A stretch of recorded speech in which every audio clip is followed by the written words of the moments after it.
beyond the collective struggle. Yes. So children, good morning everyone. Today we shall start section 4, that is the sense of collective belonging. In this chapter, children, we will learn that how India was coming together on the same platform and they was united by the struggle, by their freedom struggle. Okay? And they were united with the help of some art and culture also. Here art and culture was you can say the artist, poet and as well as painters, they were contributing somewhere, writers, ये लोगों का contribution है लोगों को unite करने में. ठीक है, you can see one figure 11 बाल Gangadhar Tilak, he gave the slogan Swaraj was my birth right. ठीक है, and the Tilak is surrounded by the symbols of unity. You can see here the Bharat Mata image is given. The sacred institution of different faiths, temple, church, masjid frame the central figure. Okay, he was one of the famous leader of National Congress. Okay, now you can see nationalism spreads when people began to believe that they are all part of the same country. ठीक है, हम कब किसी भी विदेश में या कहीं हम अब्रॉड में जाते हैं स्टूडेंट्स, तो हम सबसे पहले जो है अपने कंट्री को याद करते हैं. हमारा कल्चर, हमारी जो आइडेंटिटी है वो हमारी नेशनैलिटी है, हम किस कंट्री को बिलोंग करते हैं, है ना. तो हमारी पहचान, हमारा कल्चर, हमारी नेशनैलिटी है. ठीक है, so here we should feel that, हमें वो फील करना चाहिए that we are belong to a particular nation. When they discover some unity that binds them together, but how did the nation become a reality in the minds of people, right? So basically यहाँ पे लोगों ने participate किया, they developed the folklores. ठीक है, folklores, art, paintings, ठीक है, as well as we can say national hymns लिखे गए, songs and national anthem, flag. ठीक है, just write down, we will go through one by one. ठीक है,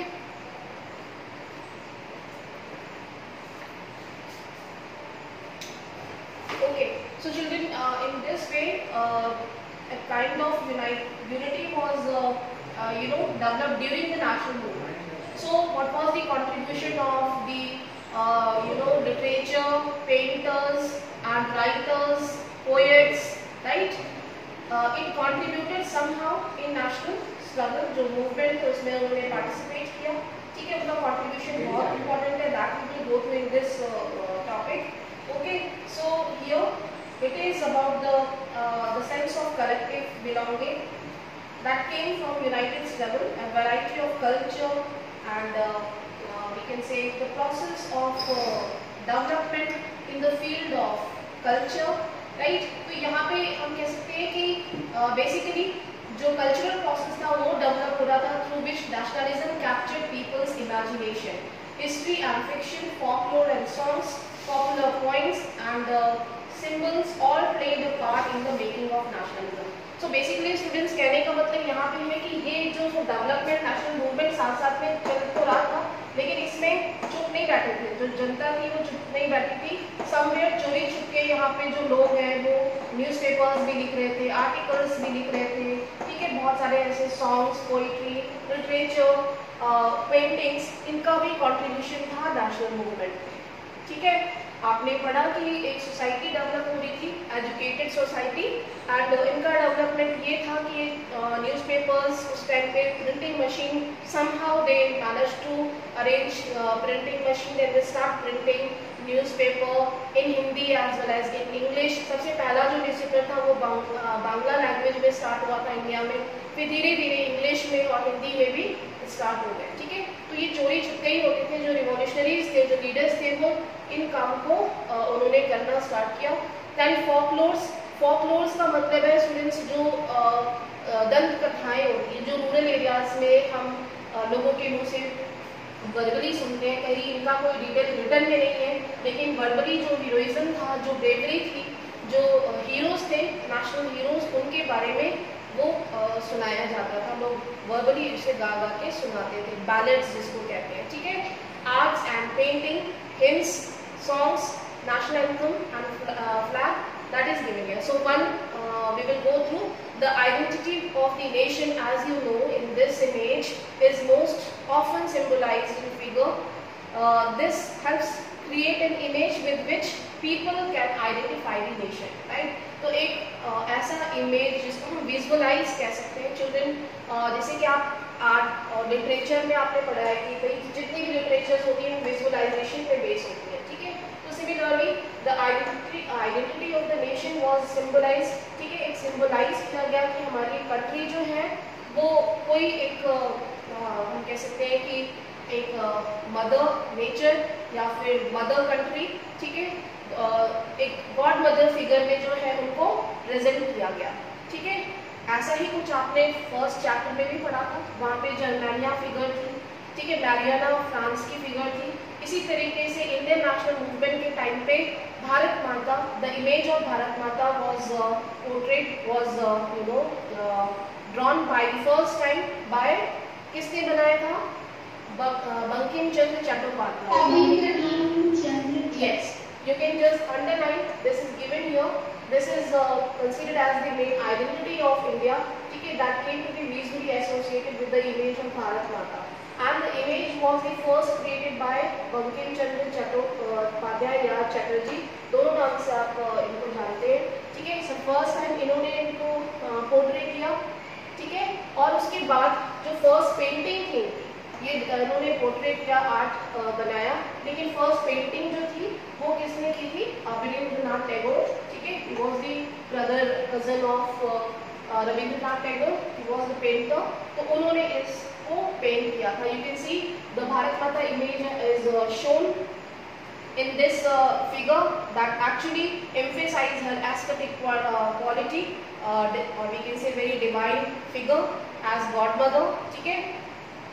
Okay, Abhinavnath Tagore, like Ravi Verma before him, tried to develop a style of painting that could be seen as truly Indian, ठीक है? राजा रवि वर्मा जो कि another famous painter थे, जितने भी आप कैलेंडर्स देखते हो गॉड एंड गॉडेसेस के, वो सब ज़्यादा से ज़्यादा जितने भी कैलेंडर्स हैं, ठीक है, वो राजा रवि वर्मा ने ही बनाए थे।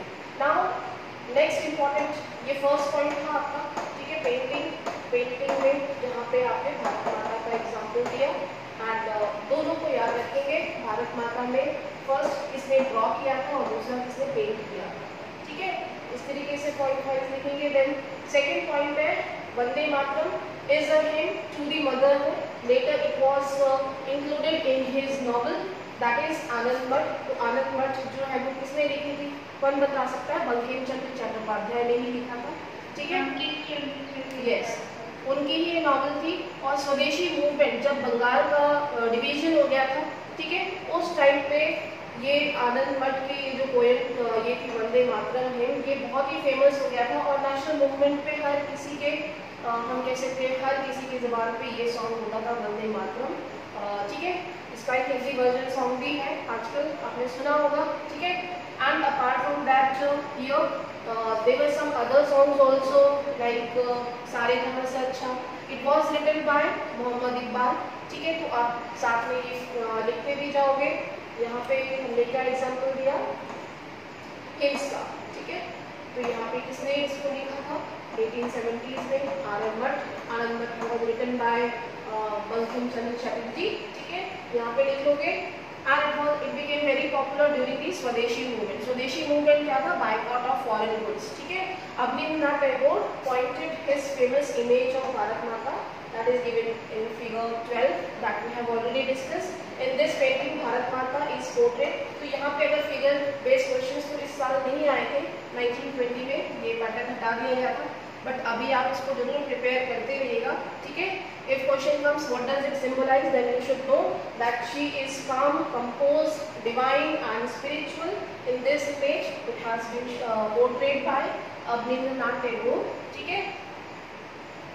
Okay. Now, in subsequent years, the image of Bharat Mata acquired many different forms and is circulated in popular prints and was painted by different artists. ठीक है? Devotion to this mother figure came to be seen as evidence of one's nationalism. I want to ask something. Yes, please tell. My doubt is like Abhinavnath Tagore was the brother of Rabindranath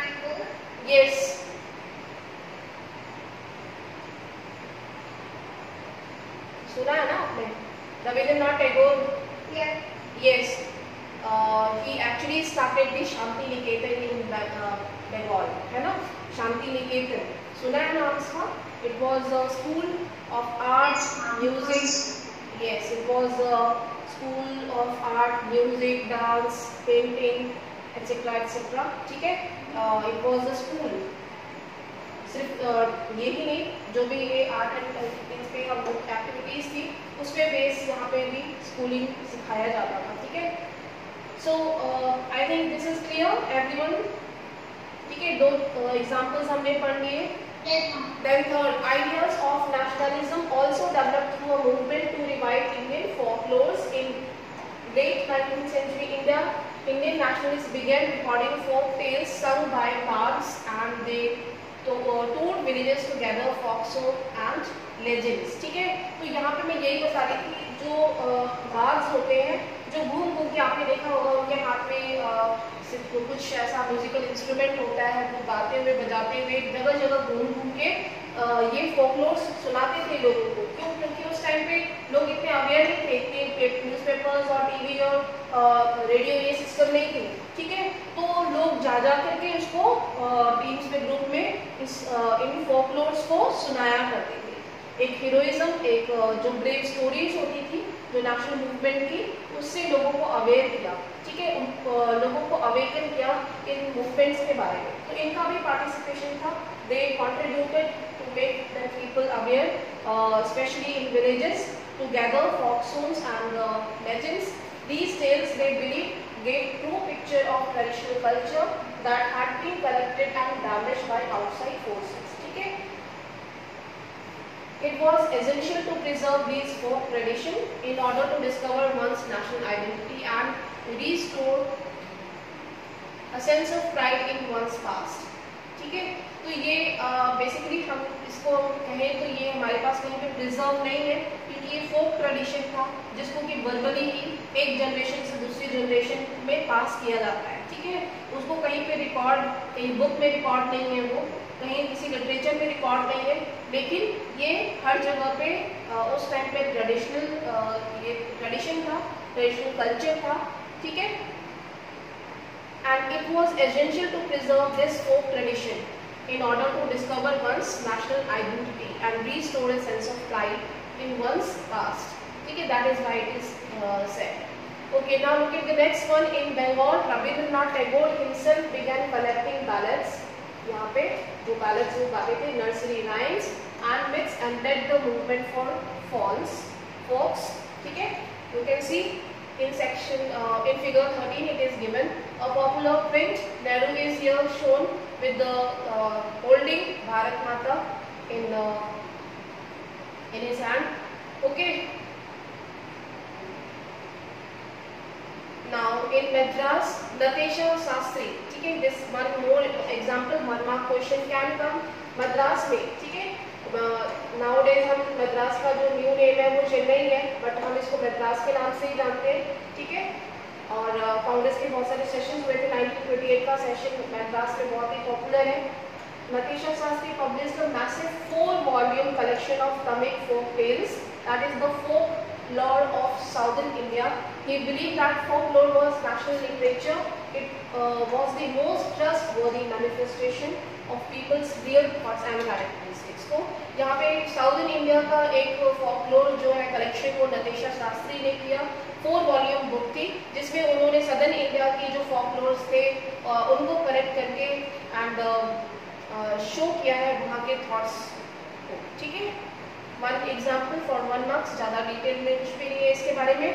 Look at the next one. As the national movement developed, nationalist leaders became more and more aware of such icons and symbols in unifying people and inspiring them in feeling of nationalism. ठीक है, now यहाँ पे 4th one. ठीक है, हमने अभी तक पढ़ा था उसमें 4th एग्जाम्पल है, यहाँ पे अंडरलाइन करेंगे. During the Swadeshi movement in Bengal, a tri-color flag red, green and yellow was designed. ठीक है, तो अभी हम रेड और रेड तो नहीं देखते, अभी we are having that is saffron color. ठीक है, saffron, white and green अब लेकिन स्वदेशी मूवमेंट के टाइम पे ट्राई कलर का क्या कलर था, जो ट्राई कलर डिजाइन किया गया था, it was red, green and yellow, ठीक है।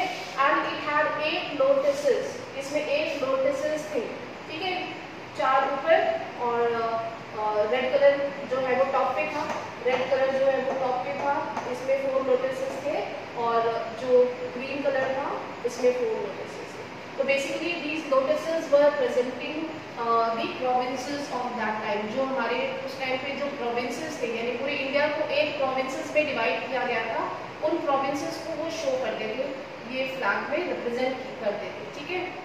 So that was the significance of this tricolour at that time during the Swadeshi movement. तो स्वदेशी मूवमेंट हुआ कब था, अगर ये पूछा जाए तो फिर बुक में कहीं पे भी नहीं है, बट आपको पता होगा कि 1905, ठीक है, 1905 जब बंगाल का 2 पार्ट्स में डिवाइड कर दिया गया था, उस टाइम पे स्वदेशी मूवमेंट वाज पॉपुलर, ठीक है।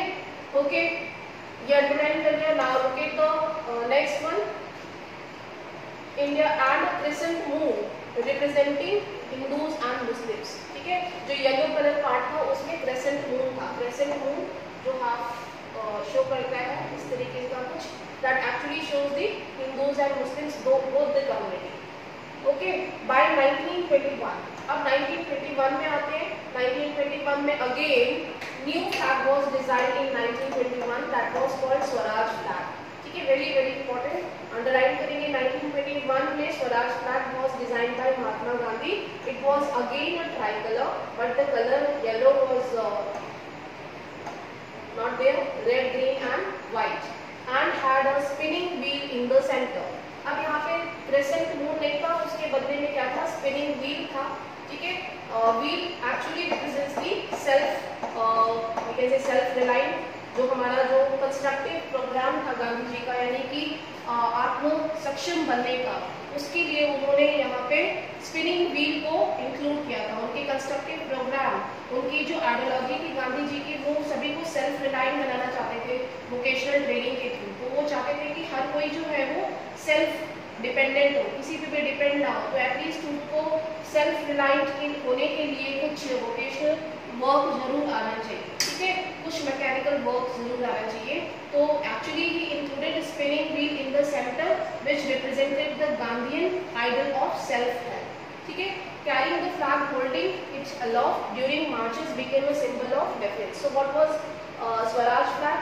Who designed, when designed, that you should underline, and what does it symbolize? ठीक है, that is a very important question. And उसके पहले स्वदेशी flag था, ठीक है। तो there is a difference between स्वदेशी flag and स्वराज flag. इस तरीके से भी आप याद कर सकते हो।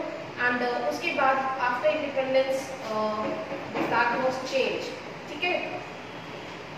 Another means of creating a feeling of nationalism was through reinterpretation of history by end of 19th century. So what was the reinterpretation of history, children? It was to glorify our past. हमारा जो past रहा है उसको glorify करना, right?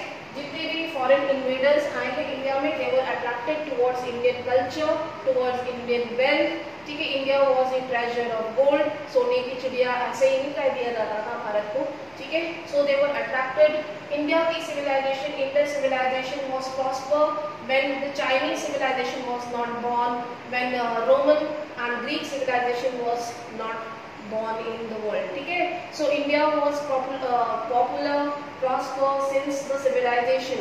It was well awaited in the world, ठीक है। तो जितने भी फॉरेन इन्वेडर्स आए हैं इंडिया में, वो उन्होंने कुछ ना कुछ इंडिया से लिया ही है, उस पास्ट को, उस कल्चर को ग्लोरीफाई किया। दे स्टार्ट रीइंटरप्रेटिंग द वैदिक सिस्टम, वैदिक कल्चर, ठीक है। वैदिक कल्चर को, हिंदुइज्म को पॉपुलर किया। अब इसके बारे में मैं आपको सोर्स दिखाती हूँ जो यहाँ पे बुक में ही दिया है, ठीक है। What was the past source की देखेंगे लास्ट 48 पेज पे।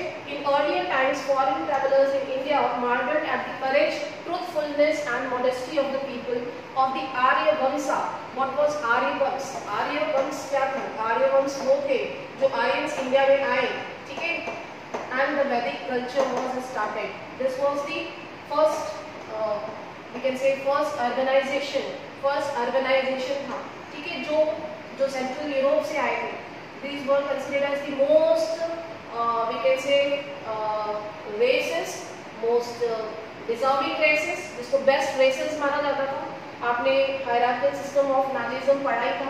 Aryans were considered as the most popular races, so they were the most intelligent, most we can say कुछ specific feature होते थे आर्यंस के, उस कल्चर को मॉडिफाई उस कल्चर को यहाँ पे उन्होंने रिप्रेजेंट किया, ठीक है।